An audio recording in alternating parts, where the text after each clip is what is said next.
আকাশে মেঘদূত হোক কালিদাসের, কখনো বা ওয়ার্ডসওয়ার্থের প্রকৃতি চিত্রই হোক, আবার কখনো রবীন্দ্রনাথের বর্ষা প্রেম।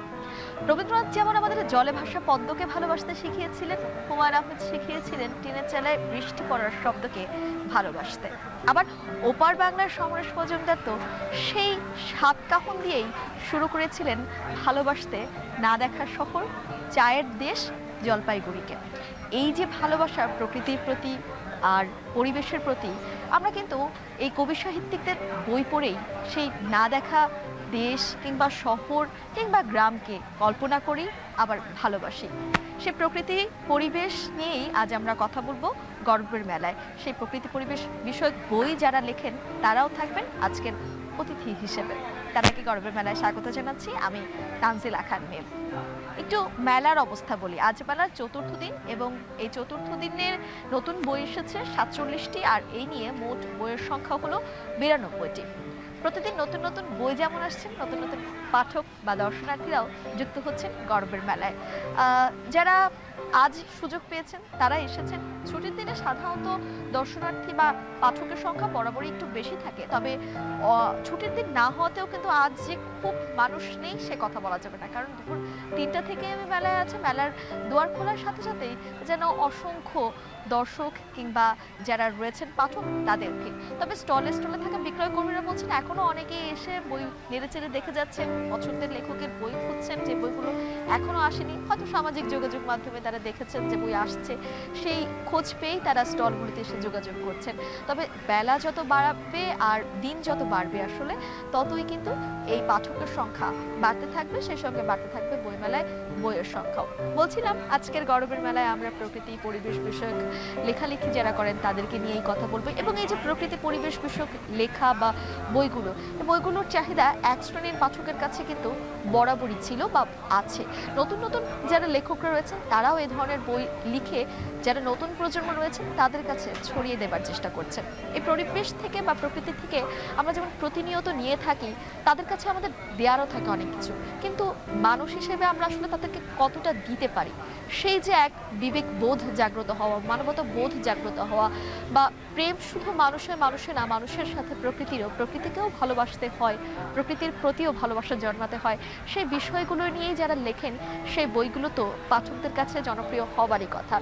ঠিক তেমনই সেই বিষয়গুলোর জনপ্রিয়তা রয়েছে এই গর্বের মেলায় যে বইগুলো আসে সেই বইগুলোর প্রতিও।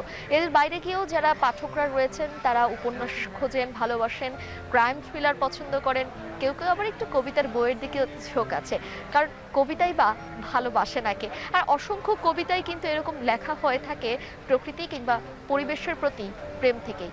এই প্রকৃতি কিংবা পরিবেশ যেমন পাঠকদের মনেও প্রেম, বিরহ, আবেগ, রোমান্টিকতা জন্মায়, ঠিক তেমনি কিন্তু যারা কবি সাহিত্যিক রয়েছেন তাদের মনেও এক বিশাল প্রভাব ফেলে যখন তারা লেখালেখি করতে বসেন। এই বিষয়গুলো নিয়েই কথা বলবো। এই মুহূর্তে গর্বের মেলায় একটা ছোট্ট বিরতি নেব এবং বিরতির পর একজন লেখককে নিয়েই ফিরবো আজকে গর্বের মেলায়।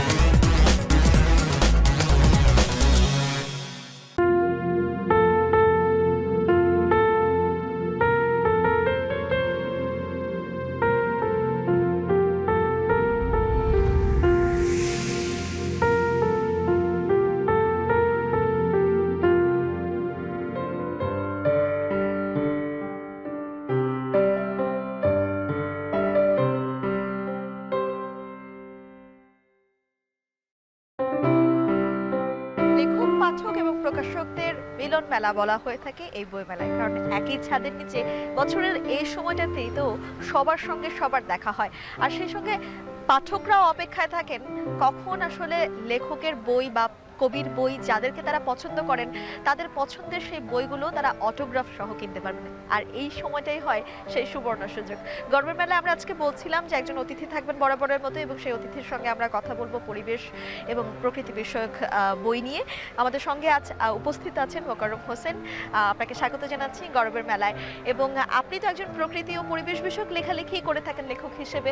আসলে এত এত বিষয় থাকতে আপনি কেন এই বিষয়টাই বেছে নিয়েছেন, একটু আপনি যদি বলতেন। এটা আসলে আমার ছেলেবেলা থেকেই, আমার যখন আমি স্কুলে পড়ি তখন থেকে বাগান করা, গাছের পরিচর্যা করা, কিংবা মাঠে গিয়ে ফসল দেখা, ফসলের বা উদ্ভিদের বৈচিত্র্য দেখা, ফুলের বৈচিত্র্য দেখা, এগুলো আমার ছোটোবেলা থেকে আপনা আপনি একটা তৈরি হয়েছে আসলে। সেখান থেকে ধীরে ধীরে আসলে তারপরে লেখালেখি, ঘোরাঘুরি বা প্রকৃতি চর্চা বা উদ্ভিদ চর্চা এগুলো ধীরে ধীরে বিকশিত হয়েছে। এবং ঢাকায় এসে পেয়েছি প্রফেসর দ্বিজন শর্মাকে, যিনি আমার গুরু উদ্ভিদ শিক্ষার। তারপর বিপ্রদাস বড়ুয়া, ডক্টর নওয়াজেশ আহমদ, তাদের সান্নিধ্য পেয়েছি এবং তারা আমাকে শিখিয়েছেন কিভাবে প্রকৃতি চর্চা করতে হয়, কিভাবে উদ্ভিদ চর্চা করতে হয়, কিভাবে এগুলো নিয়ে লেখালেখি করতে হয়। প্রকৃতি যেমন আমাদেরকে অনেক কিছু দেন, মানুষ হিসেবে আমাদেরও তো আসলে প্রকৃতির কাছে অনেকটা দায়বদ্ধতা থাকে।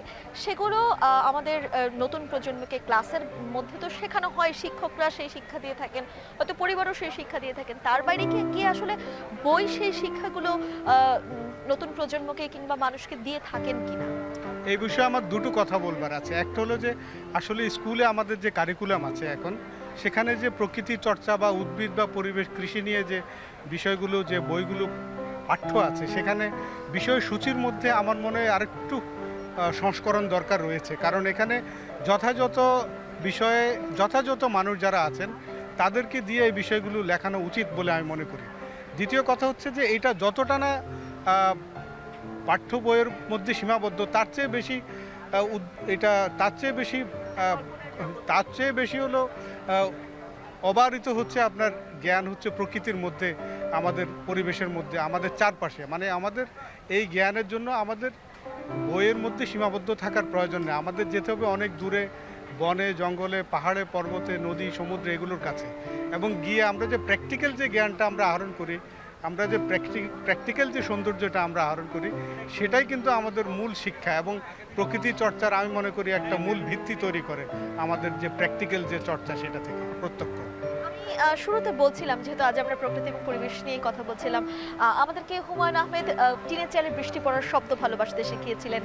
রবীন্দ্রনাথ ঠাকুর অনেক কিছু শিখেছেন, তার মধ্যে জলভাষা পদ্মকেও যে ভালোবাসা যায় সেটি তিনি বুঝিয়েছিলেন। কিংবা আসলে সমরেশ মজুমদার, তিনি তার চায়ের বাগানের যে শহর জলপাইগুড়ি, সেটিকে আসলে তার বইয়ের মাঝে বিভিন্ন আঙ্গিকে ফুটিয়ে তুলেছেন, বা সেই না দেখা শহরকে অনেককে ভালোবাসতে শিখিয়েছেন। সেই জায়গা থেকে আসলে যেই ধরনের লেখালেখি করুক না কেন, প্রকৃতির প্রেম একজন মানুষের বা একজন কবি সাহিত্যিকের মধ্যে কতটা থাকা দরকার বলে আপনি? এটা অবশ্যই, কারণ আসলে আমাদের যারা ক্লাসিক রাইটার ছিলেন, কিংবা জনপ্রিয় ধারার লেখক ছিলেন, কিংবা মননশীল চর্চা যারা করেছেন, তারা অধিকাংশই কিন্তু একসময় প্রকৃতি চর্চা করেছেন। আমরা যদি রবীন্দ্রনাথের দিকে তাকাই, আমরা যদি জীবনানন্দের দিকে তাকাই, তাহলে আমরা দেখব যে তারা অনেক ফুলের কথা বলেছেন, অনেক গাছের কথা বলেছেন, অনেক পাখির কথা বলেছেন, নদীর কথা বলেছেন। তো এই যে তারা জেনেই কিন্তু এগুলো বলেছেন, এগুলো কোনোটা নজরুল বলেছেন, এটা আসলে কোনোটা রূপক অর্থে আসলেও অধিকাংশই কিন্তু বাস্তব।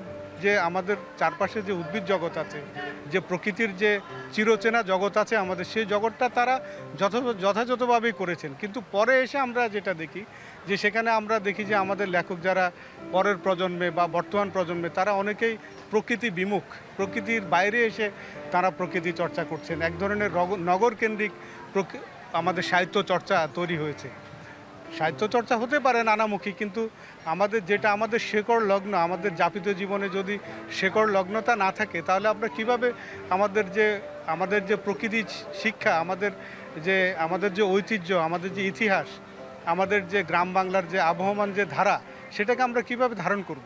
তো সুতরাং একজন লেখক বা সাহিত্যিকের কাজ হচ্ছে তার লেখায়, তার মননে চিন্তায় প্রকৃতি এবং চারপাশের জগৎকে নিয়ে আসে এবং সেটাকে চর্চা করা এবং সেটা বিকশিত হওয়ার সুযোগ তৈরি করে দেওয়া এবং সেখানে অনেক প্রশ্ন তৈরি করার সুযোগ তৈরি করা এবং পরবর্তী প্রজন্মের জন্য একটা আলাদা জগৎ তৈরি করার একটা আহ্বান তৈরি করা। সেখানে তরুণ প্রজন্মরা আসবে, তাদের হাত ধরেই আরেকটা প্রজন্ম তৈরি হবে। যেমন দ্বিজন শর্মারা এসেছিলেন, তারা একটা জগৎ তৈরি করেছিলেন বলে আমরা দু চারটি কথা বলতে পারি, কিংবা আমরা প্রকৃতি চর্চার দিকে আমরা নিজেদেরকে ধাবিত করতে পেরেছি আর কি।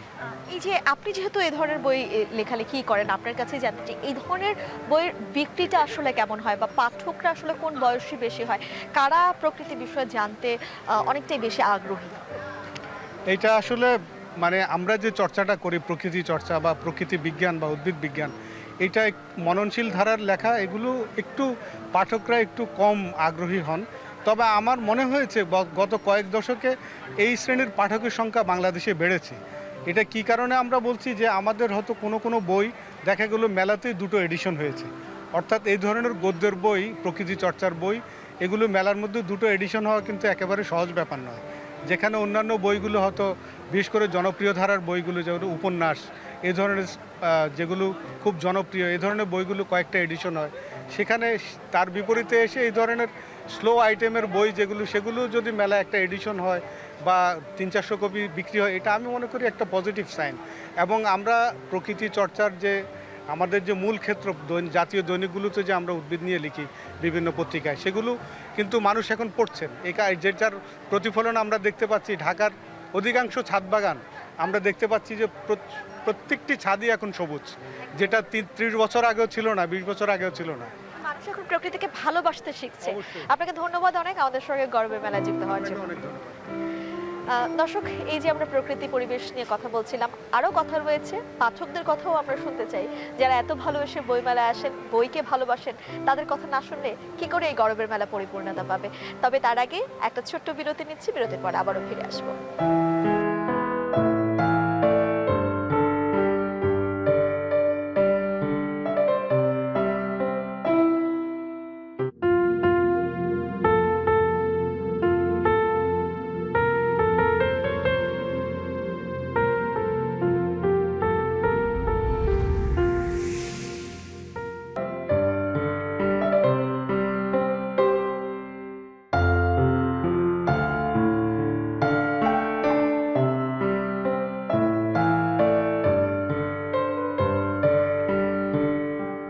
লেখকদের বলতে শুনি আমার রাইটিং ব্লক হয়েছে, একটু প্রকৃতির কাছে বা কাছে যেতে চাই, প্রকৃতি থেকে একটু ঘুরে আসতে চাই। এই যে যখনই আসলে মানসিকভাবে আমরা খুবই বাধাগ্রস্ত কিংবা মানসিকভাবে আমরা ক্লান্ত হয়ে পড়ি, তখনই আমরা আসলে প্রকৃতির কাছেই যাই একটু ছুটি নিয়ে, একটু প্রকৃতির সান্নিধ্য পাওয়ার জন্য। ঠিক তেমনি যারা লেখালেখি করেন তারা আসলে জানেন এই প্রকৃতি পরিবেশ তাদের মনে কতটা প্রভাব ফেলে। ঠিক তেমনি আমাদের পাঠকদেরও কিন্তু, যারা পাঠক রয়েছেন তারাও কিন্তু সেই প্রকৃতির সান্নিধ্যে যান নিজেকে একটু ছুটি দেওয়ার জন্য ক্লান্ত জীবন থেকে। তেমনি অনেক পাঠকরা আসেন বইমেলাতে সে পছন্দের বইগুলো খুঁজে নেওয়ার জন্য। মানসিক যে ক্লান্তি থাকে, বইয়ের সান্নিধ্য পেয়ে বা সেই কবি সাহিত্যিকের সান্নিধ্য পেয়ে যদি সেই ক্লান্তিগুলো একটু হলেও খুঁজে যায়। গর্বের মেলায় রয়েছে বলছিলাম, পাঠকদের সঙ্গে কথা না বললে তো আর এই গর্বের মেলা পরিপূর্ণতা পাবে না, তাই পাঠকদের কাছে একটু জানতে চাই। একজন পাঠককে দেখতে পাচ্ছি একটু বই নেড়ে চেড়ে দেখছেন, আপনার সঙ্গে কথা বলতে চাই। আপনার নামটা কি এবং কি ধরনের বই পড়তে পছন্দ করেন? জি, আমি মোহাম্মদ তৌহিদুল আলম তসবি। আমি লেখাপড়া করতেছি বিশ্ববিদ্যালয়ে, আমি ইংলিশ ডিপার্টমেন্টে পড়ি। আর বই কেনার জন্য আসছি। আমার মনে হয় যে লেখাপড়া করলেই জ্ঞান অর্জন করা সম্ভব, আদারওয়াইজ অন্য কিছুতে ওইভাবে বোঝা যাচ্ছে না। আর এই বইটা কেনার একটু আগ্রহ জাগতেছিল, কারণ যদি আমি মুসলিম ধর্মগ্রন্থের একজন সদস্য, কিন্তু ঈশ্বর নিয়ে আর কি লেখা, এটা একটা খ্রিস্টানদের বই। একটু জানতে চাই, এই যে সবারই তো আসলে নিজেদের একটা পছন্দের তালিকা থাকে, যে যেই জনরা সেই জনরার বই পড়তে পছন্দ করেন। তবে আসলে একটা বই পড়ে প্রকৃতিকে কিভাবে ভালোবাসা যায় বা পরিবেশকে কিভাবে নতুন করে ভালোবাসা যায়, বইপ্রেমী হিসেবে আপনার কি মনে হয়? বইপ্রেমী হিসেবে আমার মনে হয় যে যদি আপনি আপনার নেচারকে পছন্দ করেন বা আপনি যদি প্রকৃতি প্রেমী হন, অবশ্যই আপনার যেসব লেখকগুলো আপনার প্রকৃতি নিয়ে লেখালেখি করে ওই বইগুলো পড়লে আসলে দেখা যাচ্ছে যে ওই আপনার নেচার সম্পর্কে জানতে পারবেন, পশু প্রাণী সম্পর্কে জানতে পারবেন। আমি যেহেতু মনে করেন যে একটু ধর্মীয় গ্রন্থ একটু দেখি, বিবেচনা করি বেশি। আমার হচ্ছে উপন্যাস, তারপরে গল্পগ্রন্থ, এগুলো অনেক কবি আছে যেগুলো আমরা যেগুলো পাঠের মাধ্যমে শিখি। যেমন আমাদের বোর্ড বইগুলো দেয় না, ওই পাঠ পুস্তক পড়ে যেগুলো আমরা বুঝতে পারি, ওইগুলো ওই কবিগুলাই আবার এই মানে সব কিছু উপন্যাসগুলো প্রেজেন্টেশন করছে আর কি। ওইগুলো পড়ে আমরা অনেক কিছু শিখতে পারছি। ধন্যবাদ আপনাকে। আসলে বই পড়লে অনেক কিছু শেখা যায়, যারা পাঠকরা তারা বলছিলেন। অবশ্যই শেখা তো যায় বটেই, সেই সঙ্গে বই এমন নিজেদের পাঠ্যপুস্তকের বাইরেও এমন একটা ভাবনার জগৎ তৈরি করে বা সৃষ্টি করে, সেটি সবার জন্যই, সব ধরনের লেখকের জন্য, পাঠকের জন্য। কারণ একজন লেখক তিনি নিজের লেখালেখি তো করেনি, অন্যের বইও নিশ্চয়ই পড়েন। যখন তিনি অন্যের বই পড়েন তখন তো তিনিও পাঠক, তারও সেই কল্পনা জগৎ আরও বেশি বিস্তৃত হয়।